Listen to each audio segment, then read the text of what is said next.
Miss Sarah Ryan. She's a high school senior and passionate tobacco control advocate from Holbrook, Massachusetts. Sarah's actually applying for colleges right now, so anyone who's listening, if she's on your list, you all need to accept this young lady. She's a member of the 84 Movement statewide leadership team and a national youth ambassador for the Campaign for Tobacco-Free Kids. In Sarah's time as a young activist, she's testified at local hearings, planned many statewide events, been interviewed by media outlets, and spoken with various people within Congress. Sarah also co-founded the youth branch of her town's substance use coalition called Bulldogs Care. She believes in the power of young people using their voice and wants to show other youth how they can change Sarah, the world. Please come on up.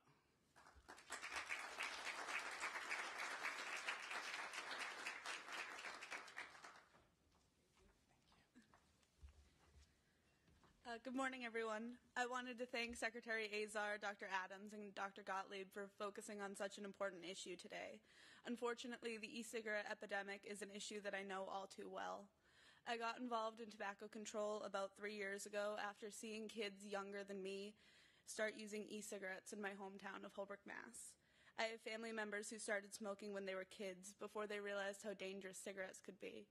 I'm worried that we're seeing the same issue now, just a few decades later, because kids are being targeted with e-cigarettes, unaware that these new products could get them hooked for life.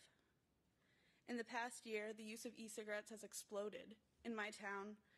Until my town passed a local flavor restriction just a few months ago, the convenience store directly across the street from our high school sold a myriad of flavored tobacco products, including e-cigarettes. Vaping has become ingrained in my school's culture. These products are used by kids at every age, in every social circle. I'd heard about students using Juul before, but this year it really spread like wildfire. At one point, the school had to shut down one of the bathrooms because the vaping had become so commonplace. And it didn't help much, because kids were still trading pods and even vaping during class.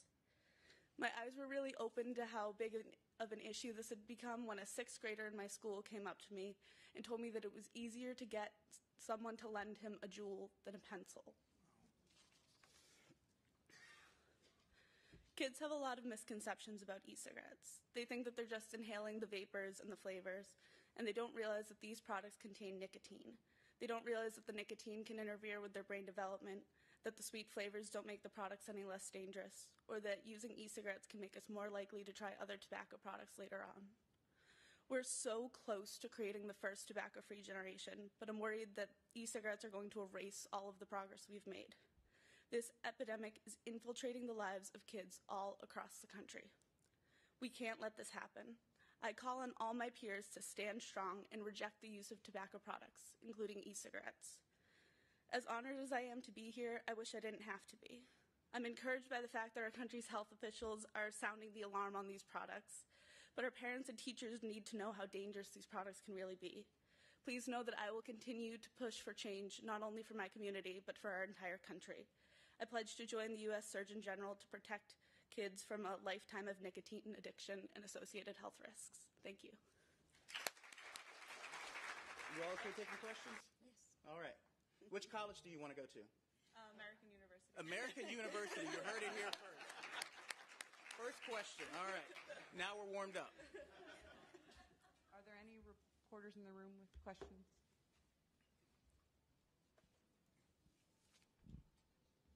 Please state who you're with. Hi, Andrew Siddons with CQ Roll Call. What do you think, why has it been such a challenge so far to communicate the risks, especially to young people? I think that's a great question, and I'm going to ask Sarah to weigh in on that. But, you know, when you look at tobacco, we've seen this play before. They made tobacco seem cool, and they made tobacco seem safe. It took I have journals at home of doctors smoking. I collect old medical journals, and I have journals saying 9 out of 10 doctors prefer Camel cigarettes. So back in the day, folks thought that cigarettes were both cool and safe. Our youth now today recognize that cigarettes are not cool and they're not safe, but they think that e-cigarettes are both cool and safe.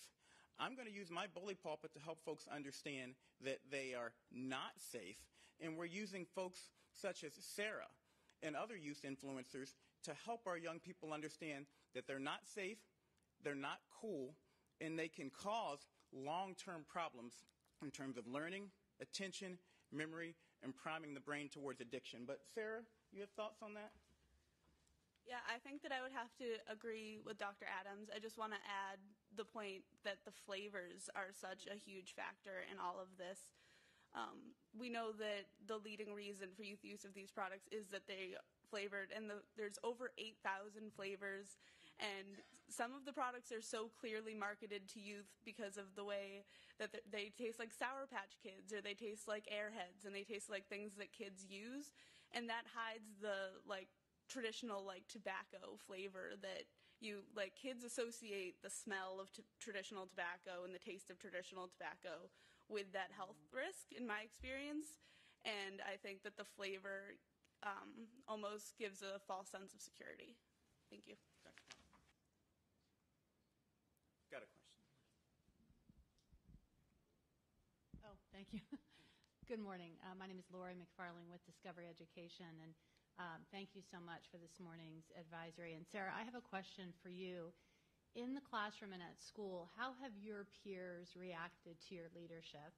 And what, in your opinion, is the most effective way that you've been able to convince your friends that vaping is wrong and is harmful?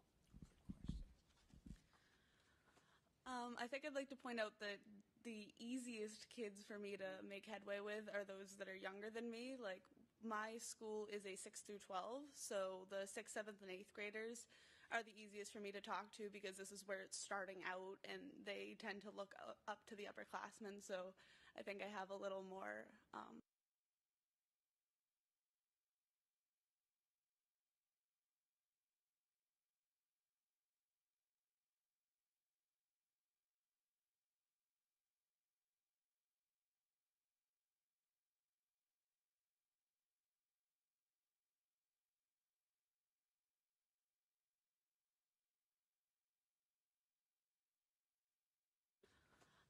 I think I'd like to point out that the easiest kids for me to make headway with are those that are younger than me. Like, my school is a 6 through 12, so the 6th, 7th, and 8th graders are the easiest for me to talk to because this is where it's starting out, and they tend to look up to the upperclassmen, so I think I have a little more authority with them, maybe. The older kids, it's really hard because of this culture of vaping and because these products have become so normalized. And so I think a lot of it is just breaking down those myths that they believe about that it's just vapor or that there isn't actually nicotine in them, even though I had someone tell me that there wasn't any nicotine in a Juul, even though a Juul has as much nicotine as an entire package of cigarettes. So I think a lot of it is trying to correct the misinformation, and not everyone necessarily wants to hear what I have to say, and I think if you don't want to hear what I have to say, then you need to hear it the most. Are there any last call for questions in the room from press? No? Okay, hold on. Question to Sarah. What flavors are kids using most? I would say that it's pretty across the board. I know with Juul, the most popular in my high school is the mango flavor because it's the fruit flavor, but there's really all kinds of different products. I'd say the ones that taste like candy are more popular with the younger kids, and the ones that taste like fruit are more popular with the older kids, but really all of the products are, maybe not meant is the right word, but all of the products are attracting young people. Percentage of adults using these products is 3%. The percentage of high schoolers using these products is 20%. So again, we need to try to find some balance here, both in terms of marketing and availability of flavors, and restore some sense of normalcy, of common sense to the way we're making these things available. We want to preserve the harm reduction potential for adults, but it can't be at the expense of our young people. Thank you so much. That concludes our press conference.